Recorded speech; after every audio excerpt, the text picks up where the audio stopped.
Fala galera, tranquilo? Agora que a gente já viu os domínios morfoclimáticos brasileiros, nós já vimos as respectivas zonas de transição entre os domínios morfoclimáticos no Brasil, agora a gente vai estudar um pouquinho, vai aproveitar a deixa para a gente estudar um pouquinho, relembrar, na verdade, outros importantes domínios morfoclimáticos mundiais, tá bom? Então a gente vai pegar inclusive características, assuntos, debates, né? Informações que nós aplicamos ao Brasil e vamos apresentar de uma forma geral, que vai ficar um pouco mais fácil esse entendimento, tá bom? Lembrando sempre, galera, que a Caatinga é o único domínio morfoclimático que só tem no Brasil. Nossa Mata Branca, né, trazendo o nome do Tupi-Guarani, só tem no Brasil, certinho? Então, partindo desse pressuposto, a gente vai estudar agora dois domínios morfoclimáticos. Nós vamos estudar a taiga e a gente vai estudar a tundra, tá bom? Vamos começar aqui pela taiga, também chamada de floresta boreal, ó, boreal norte, né? Certo? Conífera, justamente pelo formato, né, das copas, dos pinheiros. Tranquilo? Então, já deve estar dando uma ideia aí do que a gente já estudou um pouquinho, tá? Vamos começar aqui a posicionar a taiga. Dá uma olhada nessa imagem aqui que representa a taiga. Então, você pode perceber que a taiga vai se desenvolver em faixas de alta latitude da região norte, do hemisfério norte, né? Pegando porções dos Estados Unidos, porções do Canadá, né? Um pouquinho, né, da Groenlândia também, no que fala da questão da América, pegando porções da Europa Oriental, pegando grande parte, né, uma concentração muito grande na Ásia, que vai pegando porções da Rússia, na Sibéria ali, pegando até o extremo asiático, inclusive originalmente porções ali do Japão também poderiam estar incluídas, tá? É importante perceber que uma grande parte dessa taiga aí já foi degradada. Aqui nós estamos falando de essa faixa aí, justamente de vegetação original, que já foi muito, mas muito reduzida, tá bom? E alguns territórios reduzidas ali, né, num contexto que antecede a Idade Moderna, tá? Então isso é importante. E eu trouxe aqui para vocês algumas informações para a gente poder discutir um pouquinho, para a gente debater, tá bom? Então, ó, importante perceber os nomes, né, que esse domínio são conhecidos, certo? Identificar aqui o nome tem a ver, inclusive, com o porte, ó, quando a gente fala aqui de floresta, né, floresta, estrutura arbórea, tá?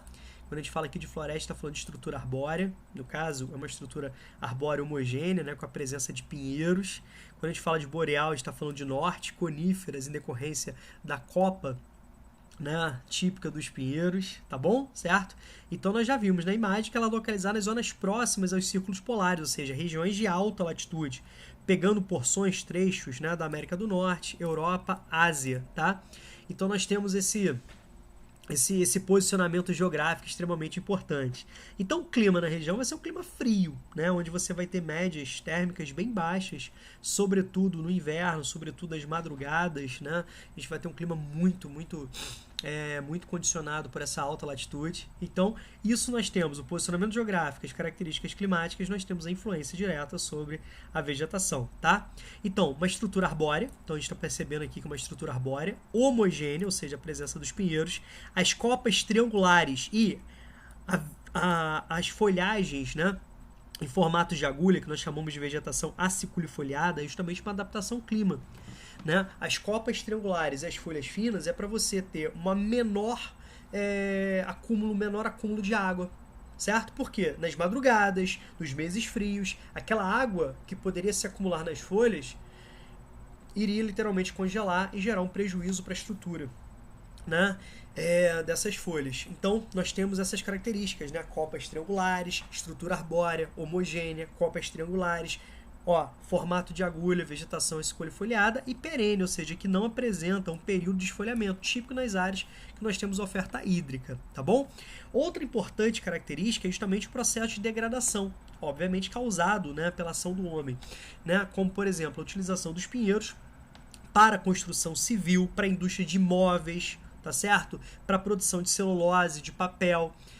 O Canadá, por exemplo, uma parte, né, significativa dessa economia está relacionada ao extrativismo da taiga, tá? Então isso é importante perceber, tá certo? É muito importante perceber isso. A taiga também é utilizada, né, em determinadas áreas para a questão da produção de carvão vegetal, tá? Então é importante também perceber isso, a utilização da taiga para a questão energética, tá bom?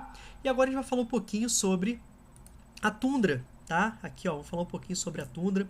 Primeiro vamos localizar Vamos localizar a tundra? Então aqui a gente está falando de regiões de elevadas latitudes, então você vai perceber que a taiga vai se desenvolver entre os círculos polares, né? Vai se desenvolver ali em regiões, né, próximas aos círculos polares, a floresta de taiga, tá bom? Agora a tundra vai se desenvolver em áreas mais latitudinais, de maior latitude, ou seja, mais afastadas dos círculos polares, ou seja, mais próximas aos polos.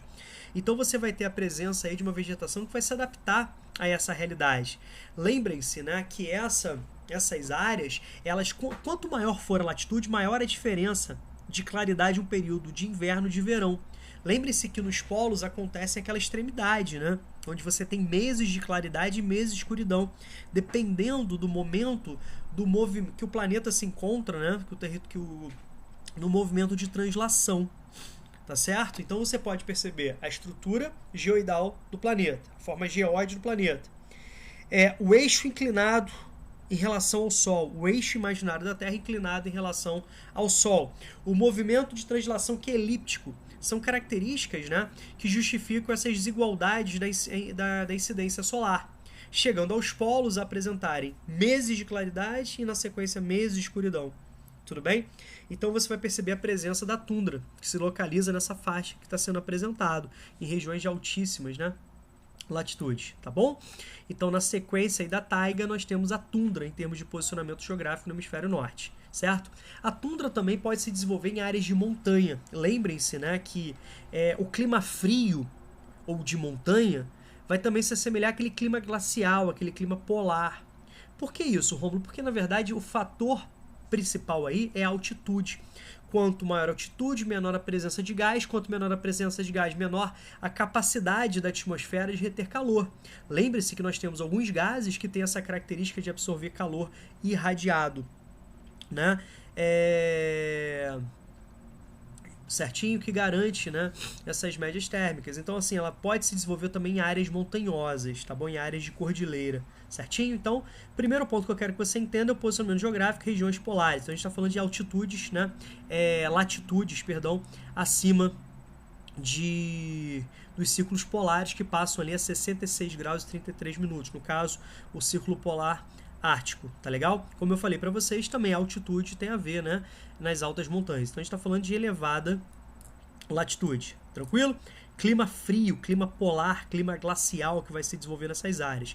Então a gente vai perceber que existem, né, alguns meses onde você não tem a possibilidade de desenvolvimento de tundra em grande parte dessas áreas. Então você tem um solo ali que ele está congelado durante alguns meses. Então essa vegetação ela vai se desenvolver nesses meses de degelo, tá certo? Então assim, ela vai se desenvolver em alguns meses, tá? Onde você tem um descongelamento, né, de porções do solo das regiões polares, tudo bem? Uma vegetação, obviamente, rasteira, né, uma vegetação herbácea, com pouca variedade. Então você tem ali uma presença muito grande de estrutura herbácea, como por exemplo predomínio de musgos e de líquens, né? Em alguns locais, sobretudo na transição ali da taiga para a tundra, nós temos a presença de pequenos arbustos, né? De pequenos arbustos. Então a gente pode perceber essa relação, né? O que acontece, galera? Lembra que nós falamos um pouquinho sobre as espécies xerófilas, o xeromorfismo, tá bom? O que acontece? O xeromorfismo, assim, a gente não pode confundir. Quando a gente fala, por exemplo, da caatinga. Ah, Rômulo, a caatinga tem né, espécies xerófilas, não é isso? Sim, beleza. Mas, caraca, a caatinga, a temperatura lá é elevadíssima, regiões de baixa latitude. Como que, vai ter, né, espécies xerófilas em determinadas áreas de alta latitude, das regiões polares, né, próximo aos polos e tal? Então, o xeromorfismo não está relacionado à temperatura. É porque está relacionado à temperatura para a gente no sentido que a caatinga é muito quente em termos de médias térmicas, né? Por ser uma zona de baixa latitude.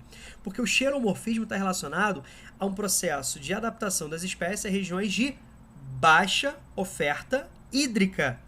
Rômulo, mas como assim baixa oferta hídrica? Não tem uma riqueza hídrica muito forte nos polos? Sim, congelada. Até mesmo as precipitações são sólidas, né? A gente está falando de neve. Então a oferta hídrica é muito baixa. Então você tem a presença de espécies xerófilas também, tá certo? Então nós temos essa realidade. Como uma região tão complexa, né? então dificulta tanto a presença humana, a exploração, ela é comparativamente em relação às outras áreas do planeta, ela é baixa, tá? Então, assim, algumas provas podem te pedir isso e você vai relacionar justamente sobre as características naturais que não favorecem a fixação, a presença, né, de uma forma geral, obviamente, do homem, tá bom? E com isso, se você não tem uma presença tão efetiva do homem, a degradação também não vai ser tão efetiva assim, tá certo? Então, galera, é isso. Espero que vocês tenham entendido esses dois domínios morfoclimáticos, né? Que não fazem parte do território brasileiro, mas são extremamente importantes, aí chamam a atenção no mundo, tá? Beleza? Então, é isso. Qualquer dúvida é só gritar aí. Beijão, fica com Deus.